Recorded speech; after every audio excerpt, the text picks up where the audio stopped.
Hello guys, Omni here. We're back with Black Lightning, picking back up this week with the latest episode. So if you haven't seen last night's episode, be sure to tune out and come back once you have, because we're going to be diving into some spoilers. So here we go. So a couple things I wanted to touch on in this episode. There's some really good themes in this about support structures, mental health, I think, as well as addiction and PTSD, things like that. I think they touch on it pretty good in this. They don't go into too much detail, but especially since it is out and about Lynn's addiction. They cover that pretty well. It is out in the open with everybody in the family. And we get some really good moments of everybody kind of like coping and helping her with her situation. Kind of coming clean themselves with some things they've all been kind of holding on to and keeping secret. We have Jen finally confessing to everybody at their dinner table about how Odell used her and she had killed people. We have Anissa coming out about her true feelings for Grace to everybody. And then, of course, we have Jefferson one-upping everybody by coming clean to everybody at the table that he witnessed the heat death of the multiverses and helped save the universe that they live in. And then they give him like a little chastising for, having to one-up everybody. I thought that was kind of funny. As kind of a retaliation to what happened with their mission being a success, them getting Lynn and Jace out of Markovia. Somehow the Markovians have invaded the US to a point where they have Freeland surrounded. I understand the ASA is involved in this, but how is not any other US military force involved in this, or at least any of the other superheroes that now we know exist on this earth? Anyway, we'll ignore that for a little while. Odell is back, and he is holding up their end of the bargain and is wiping everybody. At least he's saying he's wiping everybody from the ASA databases and letting them go. We have some moments of Painkiller trying to break out of Khalil's head.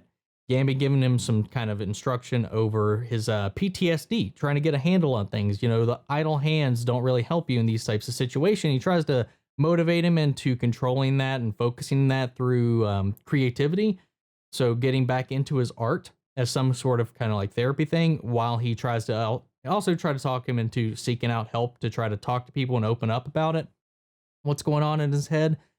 But that doesn't end up playing out too well later, because Painkiller does break out later in the episode, and he attacks everybody there, and even grabs Jen by the throat and is starting to inject her with his poison.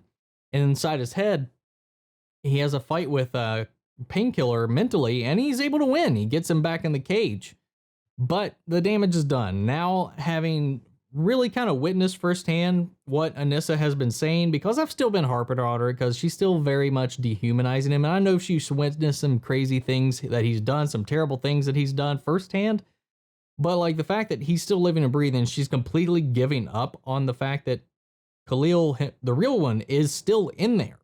It's still his body, and she just is willing to just like put him in the ground if he steps out of line.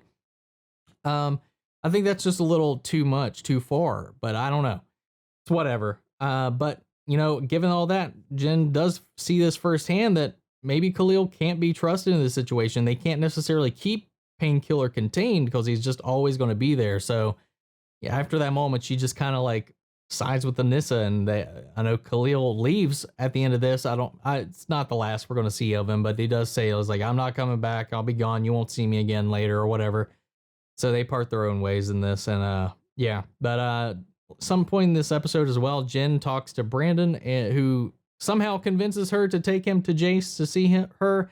And when he gets there, he just gets argumentative, flexing his powers, being aggressive and all that stuff. And it's understandable. She pretty much killed his mother. And he's even apparently he's had her ashes with him this entire time. He used his powers to crystallize her ashes into this crystalline gem. And then he breaks it down into these shards, and he's like, I've just been holding on to this so that I could kill you with the remains of my mom. And then tries to impale the crap out of Jace. But Jen stops him in the moment, and she talks about how, he's got the same powers as his father and all this stuff. His father's still alive or whatever. There's just genetics. So she's playing up these little things. We can't really trust anything she says, but she's baiting out there that maybe his father's still alive out there somewhere. Gambi finds and interrogates his would-be assassin and has them send a message to Lady Eve about what's going on with him. And later, Lady Eve ends up showing back after a confrontation with Lala, in which she kind of spies on one of his dudes who just kind of overly blabs in their like little lady house. And, you know, she learns about Tobias's briefcase, and she knows about Lala's programming, so she manipulates it and takes control of Lala essentially, and gets the briefcase back. She shows up and has a secret meeting with Gamby later, and pretty much says that her grudge against Gamby, the tailor, is water under the bridge at this point, because while she's been gone, the ASA has just taken over and ruined Freeland, so they need to get that cleared out. She's not worried about Gamby and all this stuff, and she brings him the briefcase. And TC uses his powers to unlock it.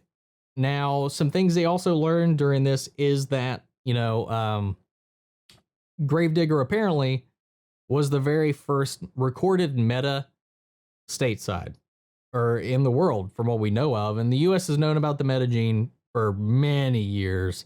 And he's been around since, I couldn't remember, it was either World War I or World War II. It kind of looked like World War I to me.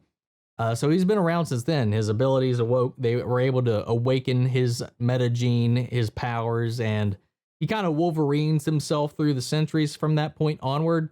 Not really aging, having his enhanced strength, healing, and all that junk. But yeah, that's about it. We got the Markovians advancing on Freeland. We got Khalil's drama escalating throughout the ranks in this. And yeah, I'm not sure where this really leaves us at this point. What's going to happen going forward? I don't know. I really want to just be done with this whole Markovian thing, because I feel like we've just been lingering on it for so long with this ASA stuff, with Markovia. It feels like it's just lasted forever. I'm really ready to get past it. I hope that this Gravedigger stuff will kind of maybe kind of add some spice to the tension, to the stakes for it, and give it a new little flavor. Maybe this mystery behind Brandon and his family from what he's learning with Jace might spice things up a little bit, and this inner conflict between Lady Eve and Lala and Tobias, whoever Tobias is, because he got away. I don't know. I'm very middle of the road on this at the moment, so I really like the beginning of this. I really like the stuff that had nothing to do with the primary plot, just about the family in the beginning and the addiction, stuff that they were dealing with at the opening of the episode. I really like that stuff, and I'd really like to have like just a breather moment with everybody to just kind of like relax for a moment and ignore some of this stuff, but I don't know. We'll see how it goes. We'll see how this comes up. We're in the last half of the season, so we'll see how it goes from here. What did you guys think of the episode? Let me know down in the comments, and I will catch you guys next week with the next episode of Black Lightning. And as always, support the channel by liking, commenting, subscribing, and I will catch you guys in the next video. Take care, everybody.